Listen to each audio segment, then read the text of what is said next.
The sky was a deep blue, streaked with the last hints of orange and pink as dusk settled over the small town of Maplewood. The air was cool against my skin, a welcome change from the oppressive heat of the day. I had just finished a long week at the office, and the weekend promised nothing more than quiet solitude in my rented apartment. It was a modest space, but it was mine, nestled on the second floor of a charming old house owned by Mrs. Abernathy, a landlady who had become something of a local legend. Mrs. Abernathy was a woman in her late 60s with a penchant for floral dresses and a hairstyle that had not changed since the 1970s. Her laughter carried through the halls like music, and her eyes sparkled with a mischief that belied her age. She was a fixture in the neighborhood, known for her baked goods and her unwavering ability to remember every tenant's birthday. Yet, there was something enigmatic about her, a depth that was hinted at in her occasional moments of silence, as if she were holding on to memories that she sometimes wished to forget. On this particular evening, I found myself on the porch, my toolbox spread out at my feet. The light above me flickered intermittently, casting shadows that danced along the wooden beams. It had been broken for weeks, and I figured it was time to take matters into my own hands. I had always been handy, a skill passed down from my father. With a few adjustments and a replacement bulb, I was determined to restore the light to its former glory. As I tinkered with the fixture, I could hear the soft rustle of Mrs. Abernathy moving about inside the house. I had come to appreciate the comforting sounds of her daily routine, the clinking of dishes, the muffled hum of her favorite radio station, and the occasional burst of laughter that seemed to echo off the walls. But tonight, there was an unusual stillness that accompanied her movements, as if she were weighing something heavy in her mind. Just as I secured the final screw, a voice broke the silence. "Good. I needed you here anyway." I looked up, startled, to see Mrs. Abernathy standing in the doorway, her silhouette framed by the warm glow of the living room behind her. She held a folded note in her hand, the paper crinkled and worn as if it had been clutched tightly for a long time. Her expression was unreadable, a mixture of urgency and something else, something that made the hairs on the back of my neck stand on end. "Evening, Mrs. Abernathy," I replied, wiping my hands on my jeans. "Just fixing the porch light. It was about time, right?" Her eyes lingered on me, searching, as if she were weighing the significance of the moment. "It looks good," she said finally, her voice softer than I expected. "But that's not why I needed you." I straightened, curiosity piqued. "Oh, is everything okay?" She stepped forward, her gaze dropping to the note in her hand. "I meant to give this to you earlier, but with everything that's been happening," she trailed off, her voice catching slightly as she hesitated before continuing. "It's about the previous tenants. You might want to read it." Intrigued, I took the note from her delicate fingers, feeling the weight of her gaze as I unfolded the paper. The handwriting was hurried, barely legible in places, but the message was clear enough. "Dear future tenant, if you're reading this, then you've taken my place in this old house. I hope you're ready for what comes with it. This place has secrets, and they have a way of revealing themselves when you least expect it. Be careful and trust your instincts. Margaret." I glanced back up at Mrs. Abernathy, my heart racing. "What do you mean, secrets? What happened to Margaret?" Her expression hardened slightly, a mask slipping into place. "She was troubled. Things went missing, odd noises at night. It drove her away.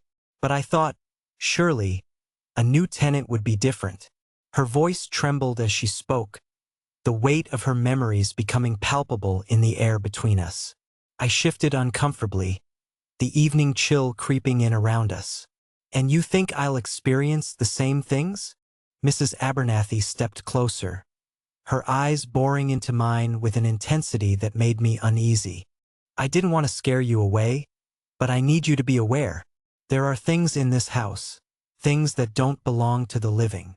I chuckled nervously, trying to dismiss the growing tension. "You don't really believe in ghosts, do you?" Her lips curved into a faint smile, but it didn't reach her eyes. Not ghosts, perhaps, but something lingers here. It watches. It waits. A shiver ran down my spine, and I glanced at the shadows that stretched across the porch, wondering if they were more than just play of light. I appreciate the warning, but I think I can handle it. I'm not one to scare easily. Sometimes it's the things we can't see that are the most frightening, she said, her voice barely above a whisper. Just keep your wits about you. I nodded, still feeling the weight of her words, but unable to shake the odd sense of foreboding. I will. Thank you for letting me know.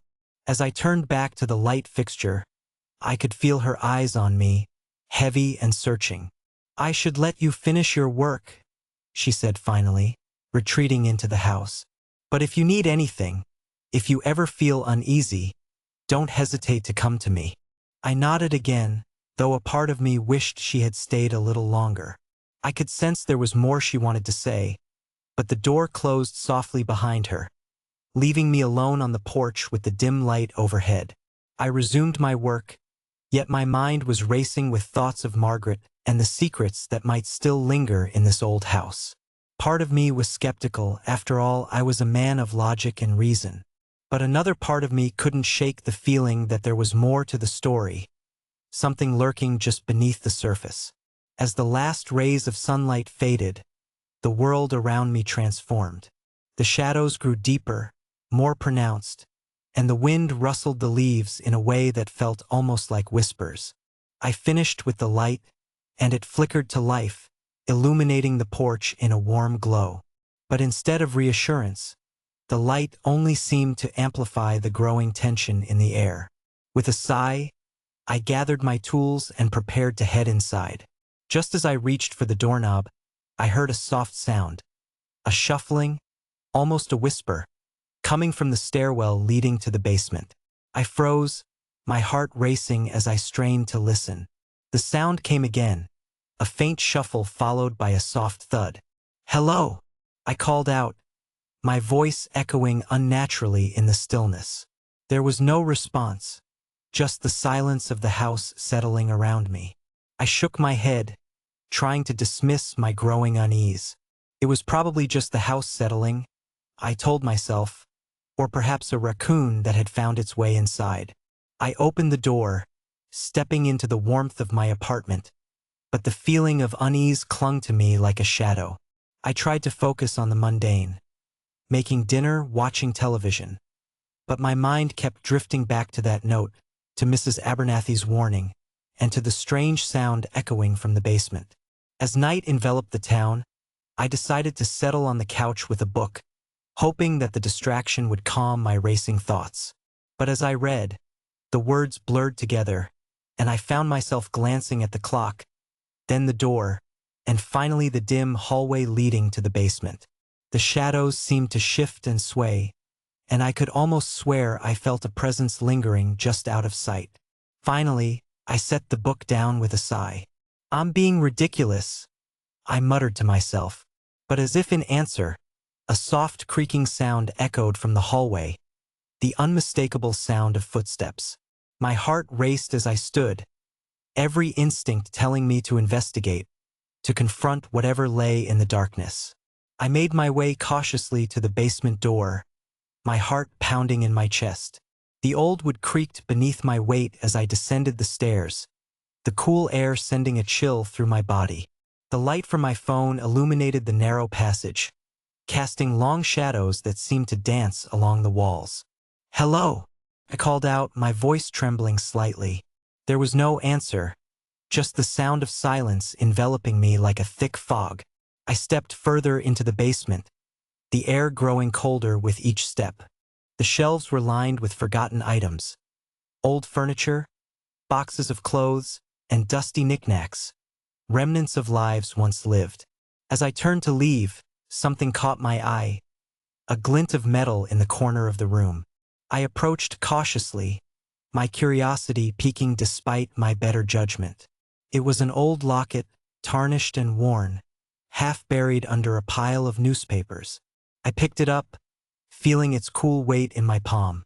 I opened it, revealing a faded photograph of a young woman with a soft smile, her eyes sparkling with life. I couldn't shake the feeling that I had seen her before.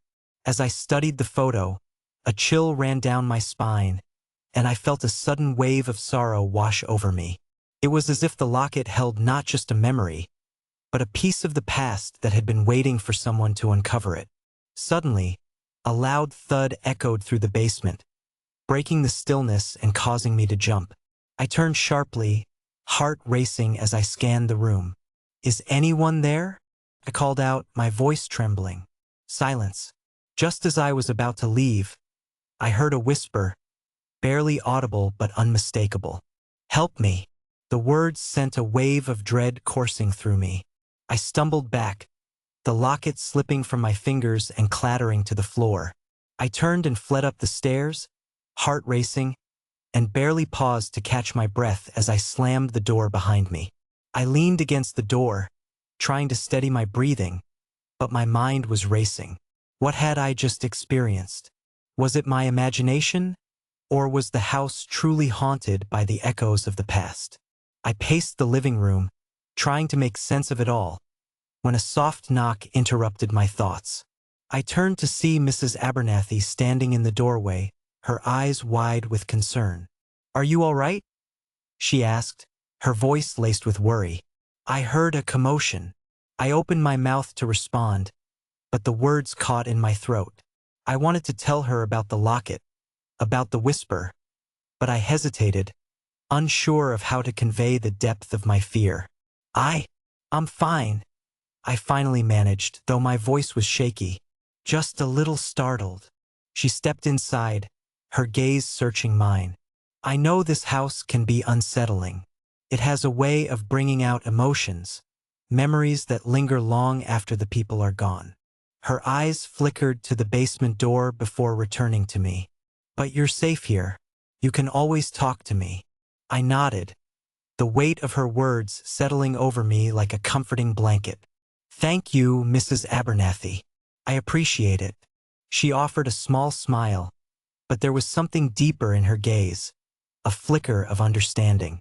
"If you ever feel overwhelmed, just remember you're not alone.